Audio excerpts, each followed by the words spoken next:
नमस्कार। आज 12 मई थी और बाज़ार में सीज़ फायर का जो न्यूज़ आया है, इंडिया पाकिस्तान का जो वार चल रहा था, वो वॉर ख़त्म होने का जो न्यूज़ आया उसका वो कितना बड़ा सेलिब्रेट किया मार्केट में। इतनी बड़ी तेज़ी लोगों ने भरोसा नहीं किया, वो सोचा नहीं होगा इतनी बड़ी तेज़ी, और दिन भर बाज़ार भगेगा।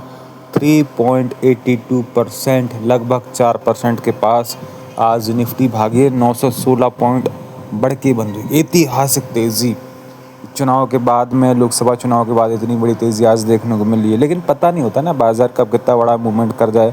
ऐसे न्यूज़ वाले टाइम पे एक आधी लॉट में आपको एंड तक वेट करना चाहिए। जब कोई इतनी बड़ी न्यूज़ आए तो वो टाइम पे बड़ा काम हो सकता है। बड़ा रिस्क नहीं लेना। एक लॉट में स्टॉप लॉस को ट्रेल करते हुए आप ये बड़े एंड तक बैठे रह सकते हैं, बाकी लॉट को आप निकाल लो, ठीक है। अच्छा, आगे बढ़ने से पहले आपको बता दूं, यह वीडियो ओनली एजुकेशन के पर्पज़ से है। यहाँ पे किसी भी टाइप का बाय सेल का रिकमेंडेशन नहीं है। कुछ भी इन्वेस्टमेंट करने से पहले आपके फाइनेंशियल एडवाइज़र की सलाह के साथ में ही करें। मार्केट में बहुत रिस्क है।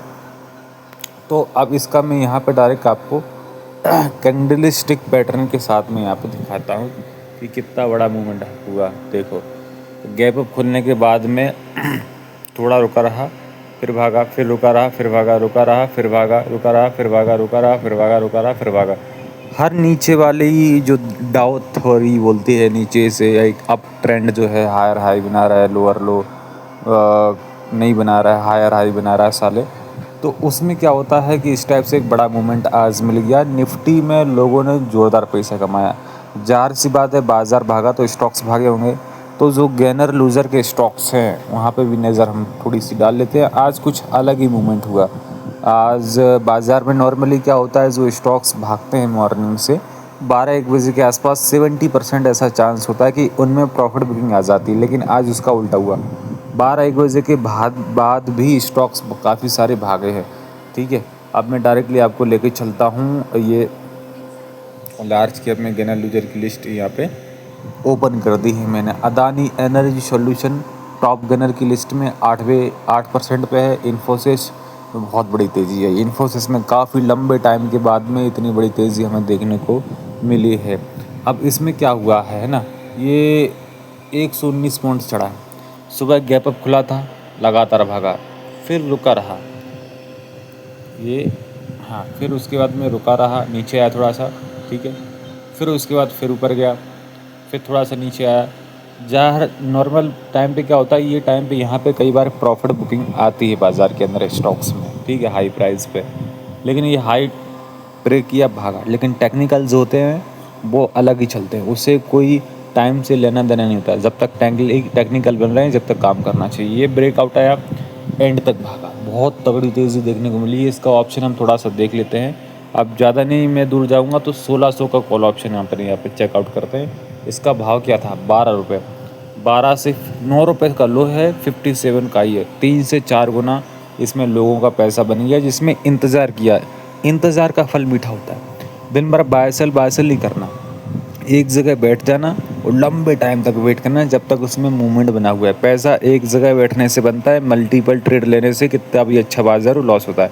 पैसा केवल एक जगह बैठने से ही बनता है। बार बार बाय सेल करेंगे तो नहीं बनेगा। एक में लॉस, एक में प्रॉफिट हुआ, एक जगह ही बनता है पैसा, ठीक है।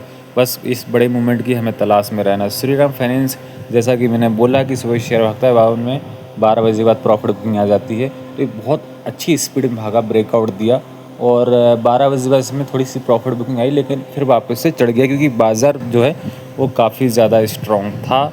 सारे शेयर भगे हैं। REC भी ज़ोरदार भगा है, 412 गैप अप ओपन था। अच्छा, ये सबसे ज़ोरदार शेयर भगा है। सुबह भागा, फिर रुका रहेगी रेंज में। अच्छा, ये वाली बात बता दूं मैं, जो शेयर एक रेंज में फंसा रहता है ना, वो अगर जो ब्रेकआउट करता है ना, तो बड़ा ही मूवमेंट देता है। अब मूवमेंट के टाइम अपन क्या करते हैं, अपन ने जैसे अपना टारगेट आया, अपन निकल जाते हैं। जब ब्रेकआउट देता है तो वहाँ इंतज़ार करना है, स्टॉप लॉस को ट्रेल करना है, पता नहीं कितना बड़ा मूवमेंट मिल जाए।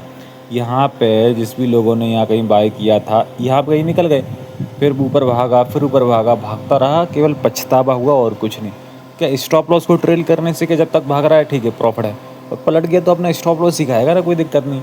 अब टॉप जो मारा है यहाँ पे, तो अपने यहाँ कहीं तो स्टॉप लॉस होता, यहाँ कहीं भी अपना कुछ ना कुछ प्रॉफिट हो ही जाता। कोई भरोसा नहीं कितना भागेगा। लेकिन नॉर्मली 8-9% 10% में जो है 10% का सर्किट माना जाता है स्टॉक्स के अंदर। काफ़ी सारे स्टॉक्स में 20% का भी होता है, अलग अलग ग्रुप्स के हिसाब से ये डिवाइडेड है। तो ये स्ट्रॉन्ग शेयर में बैठे रहना। तो यहाँ पे क्या होता है, जब बाज़ार में मूवमेंट नहीं होता किसी स्टॉक्स में और हम बाज़ार देख रहे होते हैं, और जैसे हमने ये स्टॉक लिया हुआ है और हम बाज़ार में दूसरे चलते हुए स्टॉक्स देख रहे हैं, तो यार ये मूवमेंट नहीं कर रहा है, बाज़ार बढ़िया मूवमेंट कर रहा है, तो मन को ऐसा लगता है कि इसको निकाल के दूसरा ले ले, क्योंकि ये मूवमेंट नहीं कर रहा है। तो इसको निकाल के कहीं और ले लिया, बाद में फिर पछतावा हुआ कि इसी में बैठे रहते तो एंड तक बहुत बड़ा मूवमेंट इसमें देखा। तो एक जगह आपको वेट करना है, ठीक है। हो सके तो आप एक आधी लॉट है अगर आपके पास फंड, तो कुछ और भी ले सकते हो।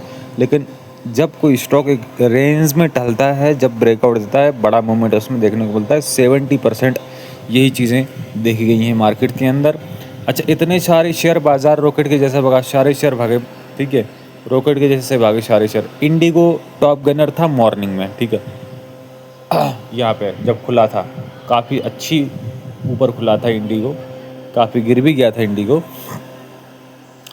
और टॉप लूज़र की लिस्ट में केवल 4 स्टॉक्स हैं, और वो भी 3-3% की मंदी। आप यहाँ पे देख सकते हैं कौन से स्टॉक्स, हल्का स्टॉक है, ठीक है। उसके बाद में अपना इंडसइंड बैंक का स्टॉक है, 3.5% से ज़्यादा की गिरावट। सन फार्मा के शेयर में 3.5% के आसपास की गिरावट। डीवी स्लैब में तो फार्मा के 2 शेयर गिरे भी आज, इतने चढ़े मार्केट में। तो ये नहीं कह सकते कि स्टॉक्स का मोमेंटम कुछ अलग ही होता है। हालांकि ये डाउन खुला था, लेकिन उसके बाद रिकवरी तुरंत देखने को मिली, कुछ ना कुछ इसमें खबर वगैरह होगी। ये तो ऊपर खुला था लेकिन पूरा गिर गया एंड में, इतना भागा, उससे कोई लेना देना नहीं। इंडसइंड बैंक अलग ही गिरा। तो स्टॉक्स का मूवमेंट कुछ अलग ही होता है, जैसा बाज़ार में स्टॉक्स का ट्रेंड हमें वैसे ही रहना चाहिए। अच्छा, हल में भी हमें गिरावट देखने को मिली, सुबह भागा, गैप अप खुला था, उसके बाद में डाउन ट्रेंड में रहा। हालांकि हल को भागना चाहिए था, लेकिन ये गिर गया। तो स्टॉक्स अलग चलते हैं, स्टॉक्स का ट्रेंड वगैरह चेकआउट में पूरा करके काम करना होता है। इस वीडियो में इतना ही, मिलते हैं कल नई लर्निंग के साथ में। धन्यवाद।